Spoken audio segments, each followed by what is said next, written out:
Hello guys, मेरा नाम विशाल है। तो जो भी जब तैयारी स्टार्ट करता है यूपीएससी जैसे एग्ज़ाम की, जिसका नाम यूनियन पब्लिक सर्विस कमीशन की, तो वो हर टॉपर रिकमेंड करता है कि सिलेबस देखिए और प्रीवियस ईयर क्वेश्चन पेपर देखिए। क्योंकि सिलेबस और प्रीवियस ईयर क्वेश्चन पेपर से ज़्यादा ज़रूरी कुछ नहीं है। सिलेबस आपको एक रास्ता बताता है और प्रीवियस ईयर क्वेश्चन बताते हैं कि कैसे कैसे उन रास्तों पे मुश्किलें आई थी, जिसे आप टैकल कर सकते हैं अपनी समझदारी से और अपनी मेहनत से।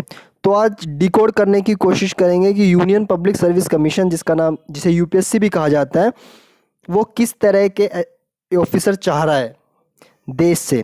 तो ये उनकी नोटिफिकेशन है, आप देख सकते हैं। तो आज डिकोड करते हैं। वैसे ये यूपीएससी 3 स्टेजेस में होता है। पहला प्रीलिम्स जो 200 नंबर का होता है, सी सेट उसी का पार्ट है। दूसरा मेंस जो 1000 नंबर का होता है। तीसरा इंटरव्यू जो 275 नंबर का होता है। ये पूरी यूपीएससी की नोटिफिकेशन है। तो अब इसका जो सिलेबस होगा वो नीचे दे रखा हुआ है, हम वहीं जाने की कोशिश कर रहे हैं और समझने की कोशिश करेंगे कि यूपीएससी ने ये सिलेबस क्यों दिया। ऑफ कोर्स जिन्होंने ये सिलेबस बनाया है वो टॉप पोजीशन पे बैठे हैं ब्यूरोक्रेसी की, तो उन्होंने बड़ा सोच समझ के, बड़ा एक कंसाइज वे में बनाने की कोशिश की है। वो क्या चाह रहे हैं ये देख सकते हैं आप। मेंस का पैटर्न, पहले प्रीलिम्स का देख लेते हैं हम। The examination shall compromise two compulsory paper of 200 marks each. 33% qualify है सीसैट के लिए, और पहला जो पेपर है वो भी 200 मार्क्स का होगा, जिसमें 2 घंटे की ड्यूरेशन मिलेगी। जो पहली स्टेज है, जो पहली ऑब्स्टेकल है हमें अपना ऑफिसर बनने के लिए, तो हमें पहला ये कवर करना है। दूसरा है मेंस एग्जामिनेशन, जिसमें qualifying paper, paper A, paper B. Paper A आपका कोई भी रीजनल लैंग्वेज पेपर हो सकता है, जो 8 शेड्यूल में दे रखा है। 8 शेड्यूल में हमें 22 लैंग्वेजेस दे रखी हैं, उसमें से कोई भी भाषा आप चुन सकते हैं जो 300 मार्क्स की होगी। Second paper B English 300 marks का होगा। ऐसे 250 मार्क्स का होगा। जनरल स्टडीज़, जिसमें Indian heritage, cultural history and geography of the world and society. Guys, मुझे पूरा सिलेबस याद है GS1 का। इतनी बार मैंने वो सिलेबस अपने दिमाग में से निकाला है। मैं बता सकता हूँ आपको क्या है उस सिलेबस में। जैसे Asian history and the medieval history, silent aspect feature of the Indian art and culture. Modern history में mid 18th century to significant events, issues, freedom, contribution of the different freedom fighters or and the movement which are going to the different parts of the world for the freedom struggle। And उसके बाद world history में आपका colonisation, decolonisation, redrawal of the boundaries, each and everything that is present in the syllabus. Geography में physical social की distribution of the natural resources, disaster management, earthquake, volcanic eruption. And उसके बाद है आपका society में caste, religion, communism, secularism, religionism, women poverty, empowerment, women empowerment. ये है GS1 का सिलेबस आपका। मैंने यही बता दिया आपको। 250 मार्क्स का। GS2 जिसे पेपर 3 भी कहा जाता है, जिसमें governance, polity, constitution, social justice and international relations cover होते हैं। GS2 का भी मैं बता सकता हूँ आपको। History, under revolution, evolving, pinning, क्या क्या हिस्ट्री रही है, क्या क्या position, function, the responsibility of the centre, the state legislation और distribution of the power, separation of the power between centre and the state. उसके बाद आपका क्या क्या हमने बोरो किया है दूसरे दूसरे देशों से, और प्रेम्बल क्या है, पार्लियामेंट क्या है, एंड क्या है रिप्रेजेंटेशन ऑफ पीपल्स एक्ट क्या है। ये सब कुछ आता है हमारा GS2 के अंदर। और उसके अंदर गवर्नेंस भी आती है, roles of the civil service in the democracy, transparency, accountability, governance, international relation, bilateral trade agreements, India's interest को जो इफेक्ट करते हैं, जैसे कोई कोई मीटिंग हो रही है जो इंडियाज़ के इंटरेस्ट को इफेक्ट कर रहा है, इंडिया डिस्पोरा। एंड उसके बाद आपका सोशल जस्टिस में protection of vulnerable actions, laws, and क्या क्या स्कीम्स निकाली है सेंटर स्टेट्स ने, कैसे कैसे प्रोटेक्ट कर सकते हैं, ये सब आता है हमारे GS2 के अंदर। अगला चलते हैं GS3 जो पेपर 4 है, जिसमें इकोनॉमिक है, internal security, environment, science tech, geography, ये सब इंटर GS3 के सब्जेक्ट हैं। GS4 में हमारा एथिक्स, इंटीग्रिटी एंड एप्टीट्यूड। तो ये हमारे 250 मार्क्स के 4 सब्जेक्ट 1000 मार्क्स, और ये हमारे paper A, paper B. Paper A में कोई भी रीजनल लैंग्वेज जो 8 शेड्यूल्स में प्रेजेंट है, और पेपर बी में इंग्लिश। उसके बाद हम आ जाएंगे ऑप्शनल पे। जो हमें ऑप्शनल के सब्जेक्ट दे रखे हैं यूपीएससी में, उनमें से हमें ऑप्शनल चुनना पड़ेगा, जिसके 2 पेपर होंगे 250 मार्क्स के, जो 500 हो जाएगा, टोटल हो जाएगा 1750 मार्क्स। एंड उसके बाद अगर आप मेंस क्लियर कर लेते हैं, उसके बाद 275 मार्क्स, टोटल ग्रैंड टोटल हो गया 2025। मैक्सिमम मैं बता रहा हूँ, अनुदीप शेट्टी जो आई थिंक 2017 के टॉपर हैं, उनके 55.4% मार्क्स थे। इतने ही जो टॉपर थे, ऑल इंडिया रैंक 1 आई थी जिनकी। आप देख सकते हैं ये भाषा है आपके पास, ये उन सभी बच्चों के लिए जिन्होंने यूपीएससी की तैयारी जस्ट स्टार्ट की है, जिन्हें कुछ नहीं पता यूपीएससी है क्या, तो उन्हीं सब के लिए है ये वीडियो। ये आप देख सकते हैं कौन कौन सी भाषा है इसमें। असमी है, बंगाली, गुजराती, हिंदी, कन्नड़, कश्मीरी, कोंकणी, मलयालम, मणिपुरी, मराठी, नेपाली, उड़िया, असमी, बंगाली, गुजराती, देवनागरी, कन्नड़ा, पर्शियन, देवनागरी, मलयालम, बंगाली, देवनागरी, उड़िया, पंजाबी, संस्कृत, सिंध, तमिल, तेलुगु, उर्दू, बोडो, डोगरी, मैथाली, संथाली, गुरुमुखी, देवनागरी और अरबिक, तमिल, तेलुगु, पर्शियन, देवनागरी और ओलंचिकी, ये भाषा अवेलेबल है। और कौन कौन से ऑप्शनल सब्जेक्ट अवेलेबल हैं मेंस के लिए? Agriculture, animal husbandry, anthropology, botany, chemistry, civil engineering,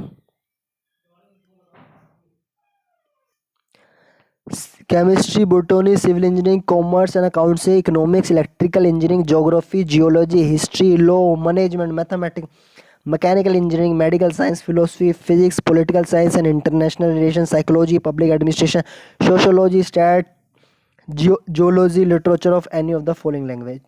तो ये आप देख सकते हैं 26 ऑप्शनल के ऑप्शंस दिए हैं आपको, इनमें से आपका जिसमें भी इंटरेस्ट है आप वो चुन सकते हैं। फर्दर हम आगे चलेंगे, ये कुछ भाषा, लिटरेचर भाषा है जिसमें से आप चुन सकते हैं ऑप्शनल अपना। एंड इसके बाद जनरल सेक्शंस प्रीलिम्स के क्या क्या है ये आपके लिए दे रखा है। एंड ये आपका मेडिकल दे रखा है क्या होना चाहिए, ये पूरी यूपीएससी की नोटिफिकेशन है। अब आ जाते हैं हम मेन सिलेबस पे, prelims syllabus of the examination. आप पहली लाइन पढ़ ली, यूपीएससी नोटिफिकेशन में लिखिए कि सिलेबस कितना ज़्यादा ज़रूरी है। अगर कोई टॉपर कह रहा है या नहीं कह रहा है उससे कोई मतलब नहीं है, मतलब ये है कि यूपीएससी क्या कह रहा है, क्योंकि हाँ हम अगर यूपीएससी में जान तो यूपीएससी की सुननी पड़ेगी ज़्यादातर। तो इसमें नोट ऊपर डाल रखा है, candidates are advised to go through the syllabus publish in the section for the preliminary exam and the main exam as periodic revision of the syllabus has been done in several subject. कि candidates को ये advice किया गया है कि syllabus के through ही जाएं। अगर आपको पढ़ना है, अगर ये एग्जामिनेशन क्वालिफिकेशन करनी है तो सिलेबस को समझें, बारीकी से उसको समझने की कोशिश करें, what UPSC wants from you. तो पार्ट ए में प्रिलिमिनरी एग्जामिनेशन जो 200 मार्क्स का है, ड्यूरेशन जिसकी 2 घंटे, current events of the national and the international event, जो भी आपको न्यूज़पेपर पढ़ने की कहते हैं इसलिए कहा जाता है वो, क्योंकि जितने भी करंट इवेंट्स, इसका मतलब ये नहीं कंटेम्प्रेरी इशू पे आप फोकस कर ले और आप उसी के नोट्स बनाते रहे।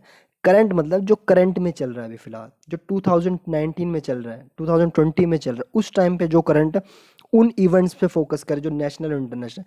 एक न्यूज़ 2008 में आई और वो उसी का कुछ एक्सटेंडेड वर्जन 2019 में आ रहा है। तो 2008 की न्यूज़ में आपको जो करंट है जो था 2019 में वो पढ़ना है। Contemporary issues but contemporary issues की आपको नॉलेज होनी चाहिए बेसिक, बट आपको पूरा इंटरलिंकिंग करना है कंटेम्प्रेरी इशू को करंट इवेंट से, ये कहा गया है ताकि आप इंटरलिंक करके उसको लिख सकें।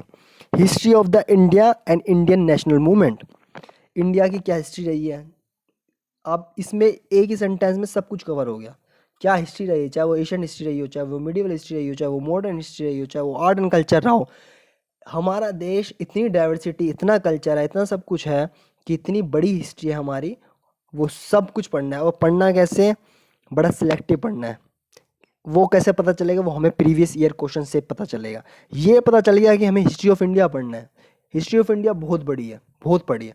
अब उसमें से हमें क्या पढ़ना है वो हमें प्रीवियस ईयर क्वेश्चन से पता चलेगा, नेशनल मूवमेंट का भी। Third, Indian and the world geography, physical social economic geography India and the world. जो फिजिकल, क्या ज्योग्राफी होती है, फिजिकल मतलब जो फिजिक्स से रिलेटेड है, पहाड़ों की फॉर्मेशन हो, नदियाँ कैसे बहती हैं, जो फॉर्मेशन हो रही है, फिजिकल फॉर्मेशन जो चेंज, फिजिकल चेंज हो रहा है, मोल्टन लैवा, हज़ारों फिनोमिना हैं, हज़ारों चीज़ें हैं ज्योग्राफी में पढ़ने के लिए। इंडिया, वर्ल्ड, इंडिया में भी और वर्ल्ड में भी, कैसे प्लेट्स बनी, कैसे टकराई, यूरेशियन प्लेट्स क्या होती है, इतनी सारी थ्योरीज हैं, सब कुछ सब कुछ। सोशल, उस पर सोशली क्या इम्पैक्ट पड़ता है हमारे ज्योग्राफी, एग्रीकल्चर पे क्या इम्पैक्ट पड़ेगा, इकोनॉमिक, एग्रीकल्चर का इकोनॉमिक, ज्योग्राफी से एग्रीकल्चर पे इम्पैक्ट पड़ेगा, एग्रीकल्चर से इकोनॉमिक पे इम्पैक्ट पड़ेगा। सब आपस में इंटरकनेक्ट है, सब आपस में इंटरकनेक्ट है, जुड़े पड़े हैं।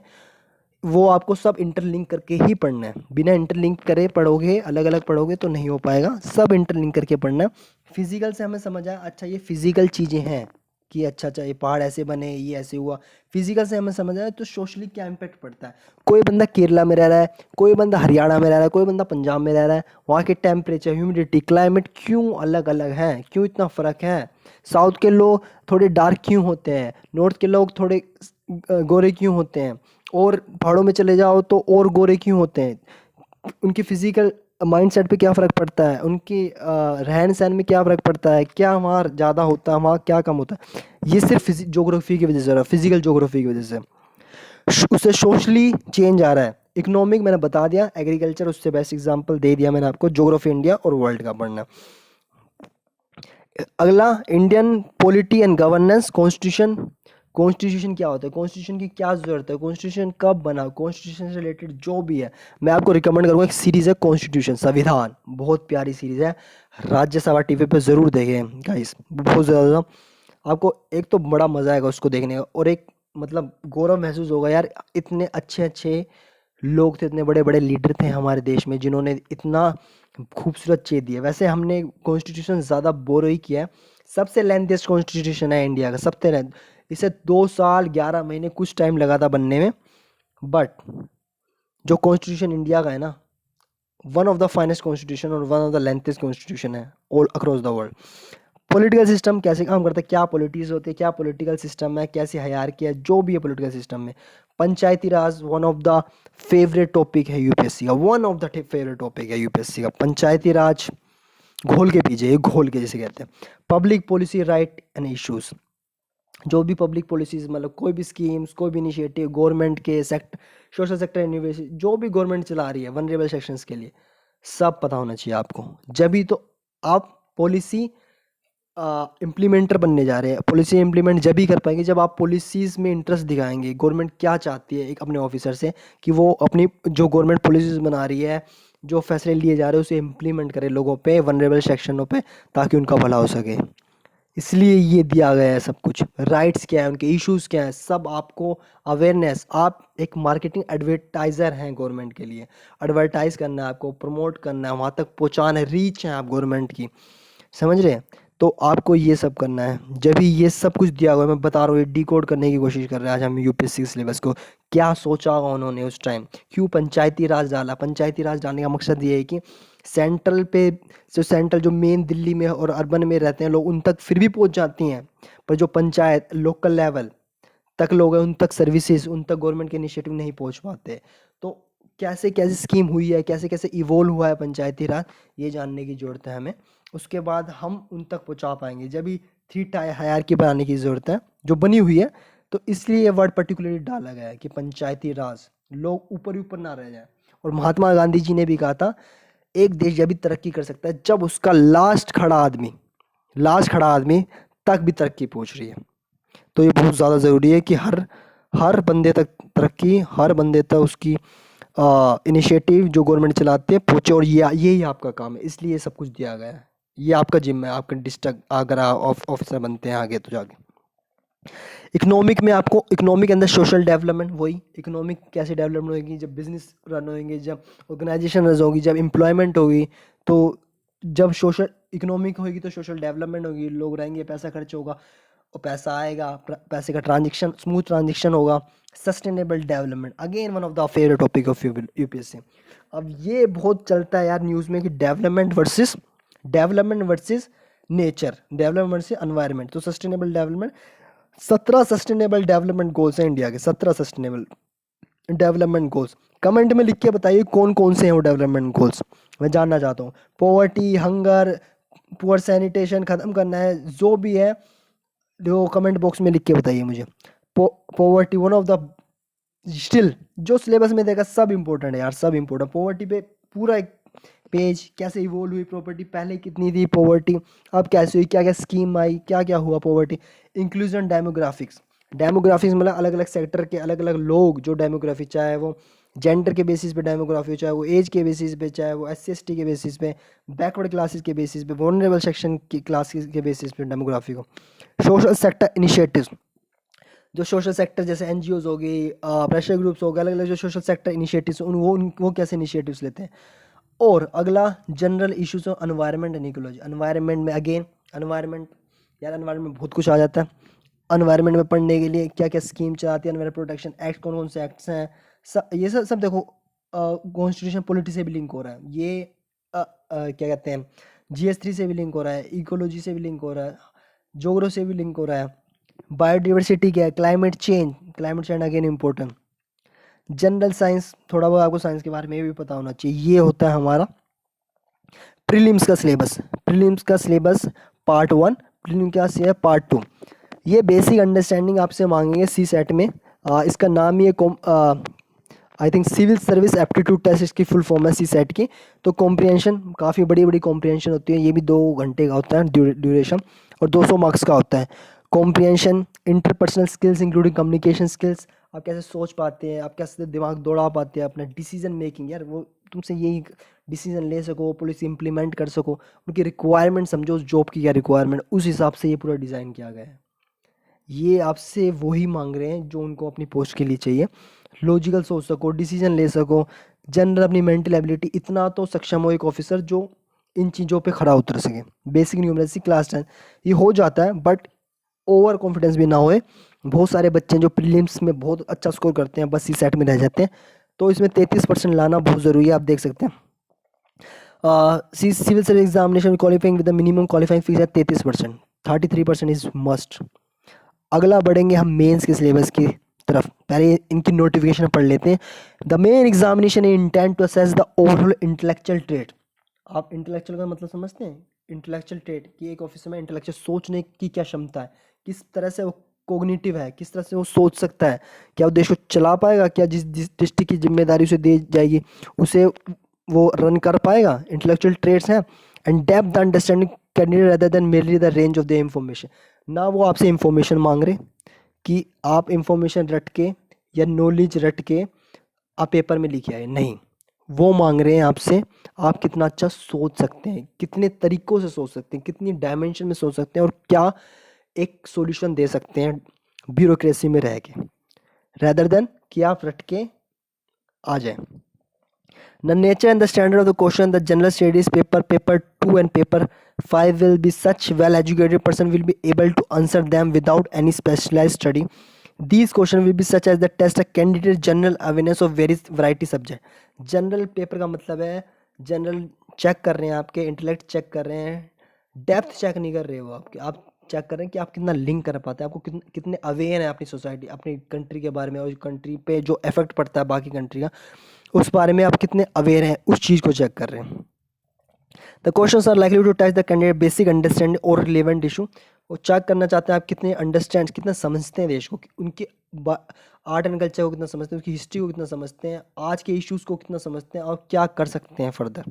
N ability to analyse and take a view on the conflict, socio economic goals क्या है, ऑब्जेक्टिव्स क्या है, डिमांड्स क्या है कंट्री के, कंट्री कहाँ जाना चाहती हैं, सब कुछ समझना है आपको as officer. The candidate must given the relevant magnificent succinct answers, उस हिसाब से आपको आंसर्स देने हैं। इंटेलेक्चुअल होने चाहिए, मल्टी डायमेंशंस होने चाहिए, उसे एनालाइज करना आना चाहिए आपको। The scope of the syllabus for the optional class 6 paper 6 and paper 7 for the examination broadly for the honours GK. जो ऑप्शनल है उसमें वो डेप्थ चेक कर रहे हैं कि उसमें आपको डेप्थ होनी चाहिए, आपको पता होना चाहिए कि आप कितना समझे हैं उसकी डेप्थ में जाके उस ऑप्शनल को। बट जीएस में ऐसा नहीं है, जीएस में आपको मल्टी डायमेंशनल होना पड़ेगा, आपको समझना पड़ेगा कि आप कितना इंटेलेक्चुअल हो सकते हैं, कितना मल्टी डायमेंशनल हो सकते हैं, और एक इशू को दूसरे इशू से कैसे कनेक्ट कर सकते हैं और कैसे अपना एक सुझाव दे सकते हैं ताकि गवर्नमेंट उसे इम्प्लीमेंट कर सके। In the case of engineering low the level of the corresponding to the bachelor degree syllabus of the paper including the scheme of the civil service examination given as follows. Qualifying papers on the language. The aim of the paper is to test the candidate's ability to read and understand.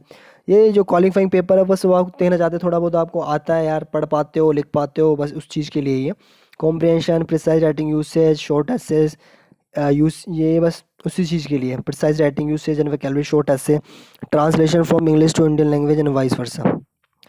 Okay देखो यार, अब देखो ऐसे ऐसे paper 1 ऐसे है, ठीक है। ऐसे में हमें नोटिफिकेशन पढ़ो यूपीएससी क्या चाहती है। Candidates may be required to write essay on the multiple topics, they will expected to keep closely to the subject of the essay to arrange their ideas in orderly fashion. Orderly fashion में अपने ideas arrange करने हैं, एक flow होना चाहिए ऐसे में। ऐसे का हिंदी में मतलब होता है निबंध, जिसमें कोई बंद नहीं है, आप फ्लो में एक बहते हुए ऐसे को पढ़ते हुए मज़ा आना चाहिए एग्जामिनर को, अरे क्या ऐसे लिखा है, ऐसा एक फ्लो। एक कहानी नहीं पढ़ते जब हम, वाह क्या कहानी लिखी, ऐसे ऐसे का होता है, ठीक है। वो चाहते हैं कि आप उसी के अराउंड हो, जो टॉपिक आपको दिया गया है, चाहे वो एब्स्ट्रैक्ट है, चाहे वो रिलेटेड टू एनी इशू है, ठीक है, पर उस टॉपिक के अराउंड हो और एक फैशन में लिखो उसको orderly, to write a concise. तो ऐसा मैं ऐसे के लिए पूरी एक वो बनाऊंगा वीडियो, तो उसमें आपको बताऊंगा क्या आपको ज़रूर रखना है ऐसे में, क्या क्या पॉइंट्स होने चाहिए, कैसे ऐसे लिखते हैं, कैसे एक फ्लो बनता है, सब कुछ बताऊंगा। अभी आगे चलते हैं, पेपर 2 की बात करते हैं। Indian heritage and the culture, history and the geography of the world society. Indian heritage ये टॉपिक का नाम है, ये पूरा general studies. Indian culture will cover silent aspect of art form, literature, architect from Asian to medieval modern, sorry Asian to modern, जितने भी art form है, जितने भी लिटरेचर है, architecture are very important. Modern industry from the middle of 18th century until the present, significant events, personality, issues. The freedom struggle, its various stages, important contribution from different parts of the country. Post independence constitution and reorganisation. अब आज़ादी तो हमें 1947 में मिल गई थी, उसके बाद 562 रियासत थी जो अलग अलग थे, अब उनको एक साथ करना भी काम था। तो जब सरदार वल्लभ भाई पटेल ने जिम्मा अपने सर लिया, तो ये उसकी कहानी है, कैसे सारे इंस्टीट्यूशन ऑफ टैक्सेशन पे साइन हुए, सारे जो राजा थे हरि सिंह, कश्मीर के अलग अलग, जूनागढ़, हैदराबाद, जो बड़ी बड़ी रियासत थी जो अलग चाहती थी, क्योंकि जब लॉर्ड माउंटबेटन का प्लान आया तो उन्होंने कहा था या तो आप अलग रह सकते हैं, या आप भारत के साथ रहते हैं, या आप पाकिस्तान के साथ रहते हैं। तो ये सारी कहानी बहुत खूबसूरत है, मैं आपको रिकमेंड करूँगा, एक सीरीज़ है प्रधानमंत्री, एबीपी न्यूज़ पे, यूट्यूब पे जाके सर्च करिए प्रधानमंत्री सीरीज़ 1 और 2, दोनों बहुत खूबसूरत है, ज़रूर देखिए उसको। उसमें आपको सब कुछ क्लियर हो जाएगा एक पिक्चर की तरह क्या था ये पोस्ट इंडिपेंडेंस कंसोलिडेशन। नेक्स्ट चलते हैं हिस्ट्री ऑफ वर्ल्ड हिस्ट्री की बात करते हैं। इंडस्ट्रियलाइजेशन हुआ, रेवोल्यूशन हुआ, जितने भी वर्ल्ड वॉर्स हुए, colonisation, decolonisation, political philosophies, capitalism, socialism, और उनका क्या इफेक्ट पड़ा सोसाइटी पे। Silent feature of the Indian society, diversity of India. क्या क्या फीचर है इंडियन सोसाइटी के, कितनी डाइवर्स है इंडिया की सोसाइटी। रूल, वुमेन का रोल क्या है, वुमेन ऑर्गेनाइजेशन, पॉपुलेशन से क्या, पॉपुलेशन जब ज़्यादा होगी तो उसके क्या इश्यूज आए। देखो यार 132 पता नहीं 140 करोड़ पॉपुलेशन है आज के टाइम पे हमारी, तो देख लो ना कितने ज़्यादा पॉपुलेशन से क्या क्या इश्यूज हो रहे हैं। जनरल टॉपिक है, बट उसमें आपको अपना सोचना है और अपना पढ़ना है, इस तरह से पढ़ना है इंटरलिंक कर सको आप। Poverty, again poverty and development issue, urbanisation क्या प्रॉब्लम और क्या रेमेडी हो सकती है। ग्लोबलाइजेशन का क्या इफेक्ट है इंडियन सोसाइटी पे। ग्लोबलाइजेशन, जो हम बिज़नेस करते हैं, जैसे अब मैंने बिज़नेस किया जैसे थाईलैंड के साथ, वियतनाम के साथ, तो वो हमसे कुछ ले रहे हैं, हम उनसे कुछ ले रहे हैं, कुछ इंपोर्ट चल रहा है, कुछ एक्सपोर्ट चल रहा है, क्या इफेक्ट आ रहा है इंडियन सोसाइटी में, क्या इफेक्ट पड़ा। जैसे हम वेस्टर्न सभ्यता अपना रहे, जब 200 साल अंग्रेज हम पे रूल कर गए, तो जब वो रह गए तो हमने उनकी, हमें लगा जब वो हम पे रूल कर रहे हैं, हमारी साइकोलॉजी ये रही ना कि इंग्लिश जो वो बोलते थे काफ़ी ऊंची है, जब तो वो रूल कर रहे हैं हम पे, जो रूल कर रहा है वो जो टॉप पे बैठा है वो डोमिनेट कर रहा है, वो मतलब मतलब काफ़ी हमें अगर टॉप पे जाना तो उस जैसा बनना पड़ेगा। तो जब भी हम इंग्लिश बोलते हैं, जब इंग्लिश को इतनी प्रायोरिटी दी जाती है, बट ऐसे नहीं है। अगर हम रूल कर रहे हो तो यार क्या पता हिंदी हिंदी बोल रहे होते हो। तो यही बात है ना, यही यही होता है। हम हमें अपनों ने हराया है, उन्होंने नहीं हराया हमें। हमारे बीच में खुद हिंदू मुसलमान हो, कम्युनल राइट्स हो, सिर्फ आपस में लड़ाई थी, फ़ायदा किसी और ने उठाया, बस ये था। हम कभी किसी से कम नहीं थे। इतने भरे पड़े हैं ना यार हमारी डाइवर्सिटी, इतने कल्चर है यार, इतना बड़ा खजाना है ना इंडिया, कुछ आस पास में नहीं है, कोई क्षेत्र में नहीं है इंडिया के। इतना तगड़ी नालंदा उठा के देख लो, टैक्सीला यार, चाणक्य, इतने बड़े बड़े आर्यभट्टा, चले गए यार लोग ये तो, समझ रहे हो। अंग्रेज कह रहा हूँ, मुसलमानों ने जला दी हमारी लाइब्रेरी। इतनी बड़ी यूनिवर्सिटी हुआ करती थी, सबको आग लगा दी। इतने ज्ञान का खजाना था हमारे पास जिसकी कोई लिमिट नहीं। तो ये वो बात है ना कि अपनी कीमत नहीं करी हमने। और नहीं, भाषा है, देखो यार ग्लोबलाइजेशन, हमें आपका चाइनीज़ भी सीख रहे, जापानीज सीख रहे, जरूर सीखो, सीखनी चाहिए। तो चलो आगे बढ़ते हैं हम। Silent feature of world physical geography, sorry, social empowerment, communism, religion, secularism. ये ज़रूरी है। सोशल एम्पावरमेंट क्या है, कम्युनिज्म क्या है, ये क्या कंसेप्ट है, किसने दिए, कब हुआ, कैसे इवॉल्व हुआ, ये सब कुछ। Silent feature of world physical geography, वही वर्ल्ड की फिजिकल ज्योग्राफी, डिस्ट्रीब्यूशन की natural resources across the world include south Asia. ये मैप्स में यार, ज्योग्राफी पढ़नी है तो मैप्स के थ्रू पढ़ना, अलग ही मज़ा आएगा। लोकेशन मैप्स जरूर होने चाहिए आपके साथ, ज्योग्राफी पढ़ रहे हैं आप। Factor responsible for the location of primary, secondary and tertiary. Primary आपका एग्रीकल्चर, सेकेंडरी आपका मैन्युफैक्चरिंग वगैरह, टैरिशरी ट्रांसपोर्ट, बैंकिंग वगैरह में आ गया। Industry in the various part of the world including India. Important geographical phenomena हो गया, सच एस अर्थक्वेक हो गया, सुनामी हो गई, volcanic activity, geography feature, their location changes, critical geographical features and effects of the such changes. Next paper पढ़ते हैं GS2, जो है governance, constitution, polity, social justice, international relation. बता दिया कॉन्स्टिट्यूशन की हिस्ट्री, कैसे इवॉल्व हुआ, फीचर क्या है, अमेंडमेंट क्या क्या है, कौन कौन सी प्रोविज़न क्या है, बेसिक स्ट्रक्चर क्या है कॉन्स्टिट्यूशन का, function, responsibility, union and states के बीच में क्या फंक्शन है सेंटर का, क्या फंक्शन है स्टेट्स का, इश्यूज क्या आते हैं, चैलेंजेस क्या है उसके लिए। फेडरल स्ट्रक्चर, फेडरल स्ट्रक्चर मतलब जो सेंटर और स्टेट, जिसे बाई कैमरलिज्म भी कहते हैं, उसको कहते हैं federal structure. Devolution of power, power कैसे डिवोल्व होती है, सेंटर से स्टेट, स्टेट से local, finance up to the local level, challenges, separation of the power between various organs, कैसे कैसे सेपरेशन होती है पावर, डिस्प्यूट रीहेड्रेसल मैकेनिज्म। अगर ग्रेवेंस मतलब अगर मुझे कस्टमर रूम है गवर्नमेंट का, मतलब वैसे, तो मुझे अगर अपनी शिकायत लगानी है तो मैं कहाँ लगाऊंगा, अगर मैं बिजली का बिल ज़्यादा आ गया तो मैं कहाँ जाऊँगा, क्या सिस्टम है उसका, है लोग कोई सुनवाई होती है मेरी, तो उस पे है ये redressal mechanism. Comparison of Indian constitution scheme with other countries, हमने अपने कॉन्स्टिट्यूशन में काफ़ी चीज़ें ली हैं बाहर के देशों से, वो इसलिए ली हैं क्योंकि जो चीज़ जिसकी अच्छी हो लेनी चाहिए, ठीक है। तो हमने काफ़ी स्कीम लिया दूसरे देशों से। पार्लियामेंट कैसे रन करता है, स्टेट लेजिस्लेचर क्या होता है, स्ट्रक्चर क्या होता है, फंक्शनिंग क्या होती है, कैसे क्या पावर एंड प्रिविलेजेस हैं, structure, organisation and the functioning of the executive क्या है, एग्जीक्यूटिव ये है ना हमारे 3 pillars of democracy, executive, judicial, legislature, ये कैसे काम करते हैं, कैसे इंटरलिंक करते हैं, किसका ज़्यादा वैल्यू, किसकी कम है, पावर किस में कितनी है, कौन किसको सपोर्ट करता है, ये सब कुछ। प्रेशर ग्रुप क्या होता है, formal informal association, role in the politics, representation of people act क्या है, पीपल एक्ट का 1961 भी है, 1951 भी है।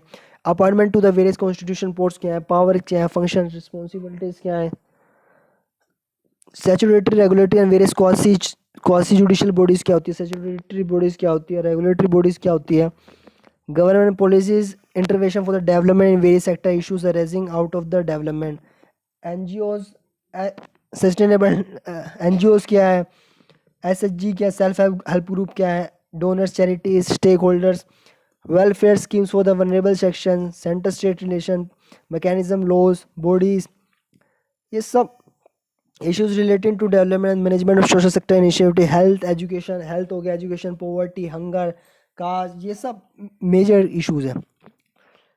Issue related to poverty, hunger, import aspect of governance, transparency, accountability, e governance क्या है, एम गवर्नेंस भी है, मोबाइल गवर्नेंस, मॉडल सक्सेशन, कौन कौन से मॉडल गवर्नेंस के लिए, गवर्नेंस मतलब कैसे रन होता है शासन, अगर शासन चलाना है तो उसके लिए कोई तौर तरीके होंगे ना, उसको तौर तरीके को रन करने के लिए तरीका, गवर्नेंस। लिमिटेशन क्या है, सिटीजन चार्टर एक्ट क्या है, transparency, accountability, institution, other major क्या है, और तुम्हारा क्या रोल है as a civil service in democracy, India के नेबरहुड से क्या रिलेशन है, bilateral region, global grouping, agreement involving India, अगर बाहर का कोई फैसला ले रहा है, अगर ट्रम्प हार रहा है जीत रहा है उससे क्या इंटरेस्ट, इंडिया के इंटरेस्ट में क्या फ़र्क पड़ रहा है, अगर कहीं बम गिर रहा है उससे इंडिया के इंटरेस्ट में क्या फ़र्क पड़ रहा है, पॉलिटिक्स का पॉलिसीज़ का क्या इफेक्ट पड़ रहा है, इंडिया डिस्पोरा जो इंडिया के लोग इंडिया के बाहर रहते हैं उनका क्या इफेक्ट पड़ रहा है, वो कितना कंट्रीब्यूट कर रहा है इंडिया की प्रोग्रेस और इंडिया के डेवलपमेंट में।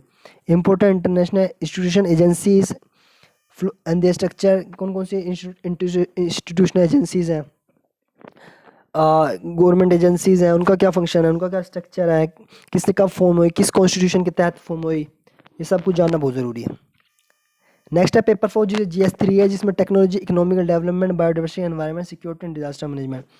इंडियन इकोनॉमिक क्या इश्यूज़ हैं, मोबिलाइजेशन क्या होता है, रिसोर्स ग्रोथ, सिर्फ इकोनॉमिक की बात होगी इसमें। इंक्लूसिव ग्रोथ क्या होती है, जब सबको एक साथ लेके चलना है।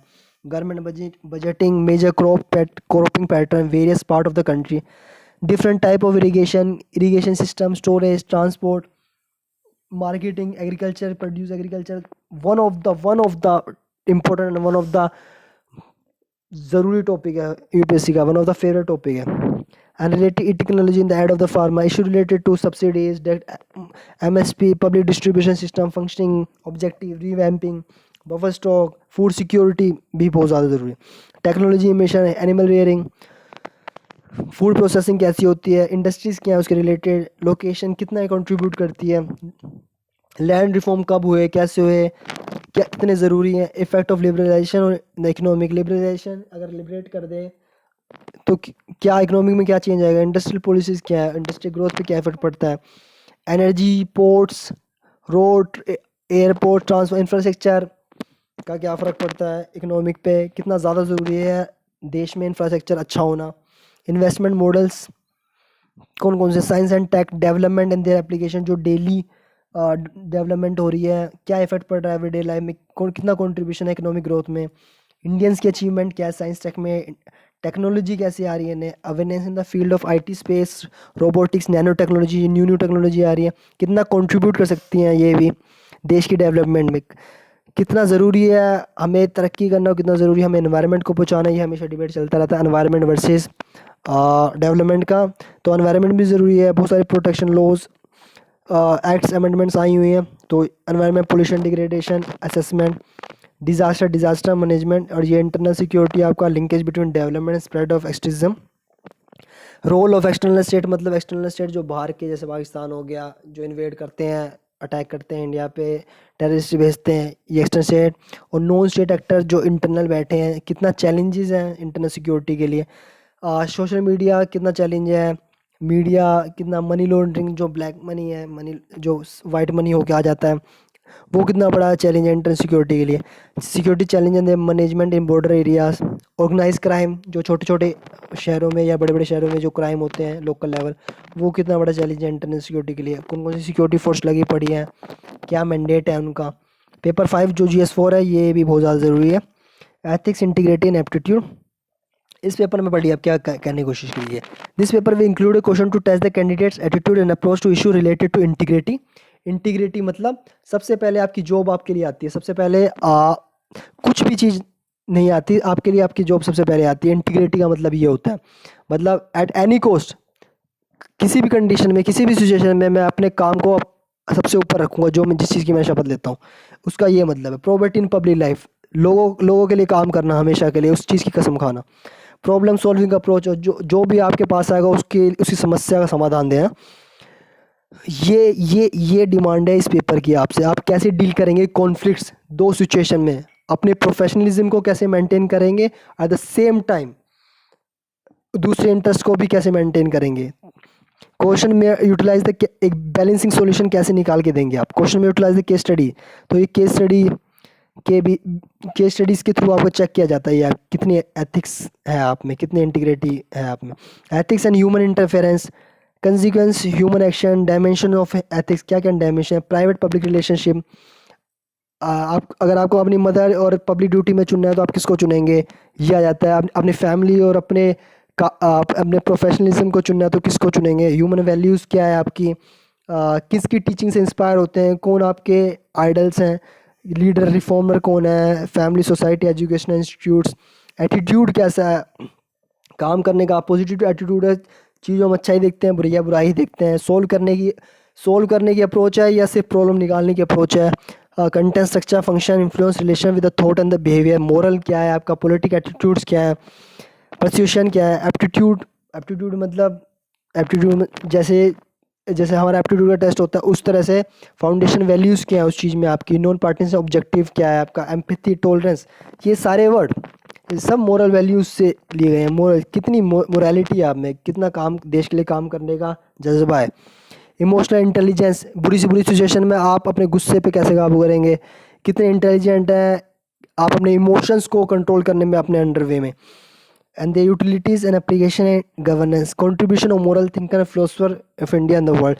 कितने सोक्रेट्स हो गए, प्लेटो हो गए, कितने थिंकर्स आए और इन्होंने क्या क्या कंट्रीब्यूट किया डाइवर्सिटी में इंडिया की और वर्ल्ड की।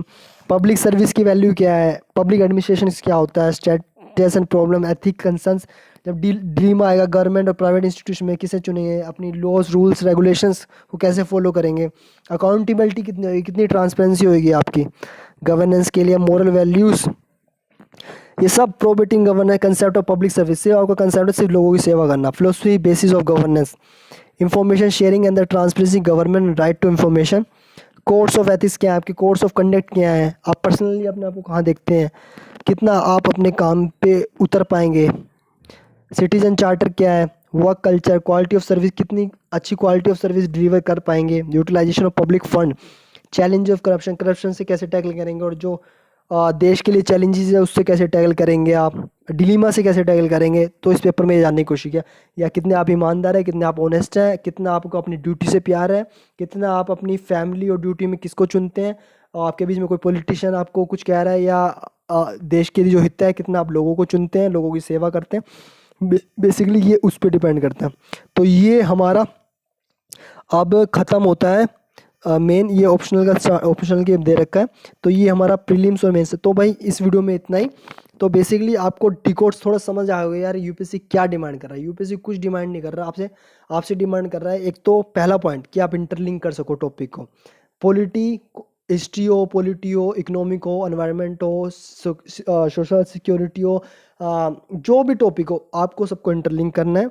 इंटेलेक्चुअल ट्रेड ढूंढ रहा है आपके अंदर। दूसरा, चौथा जो GS4 डाला है वो इसलिए डाला है कि आप ये सब तो करो, पर उतना ही ज़रूरी है आपका ईमानदार होना, उतना ही ज़रूरी है आपका सिस्टम में ईमानदारी दिखाना और अपनी ड्यूटी को प्रायोरिटाइज करना। अगर आपके कोई क्वेश्चन है तो आप कमेंट कर सकते हैं और सब्सक्राइब करें इस चैनल को। बहुत सारी वीडियो आने वाली है, बहुत सारी वीडियो जो आपकी यूपीएससी जर्नी में आपकी काफ़ी मदद करेगी। तो थैंक यू इस वीडियो के लिए, इतना ही। लाइक करें अगर आपको ये वीडियो पसंद आए। Thank you so much guys, thank you.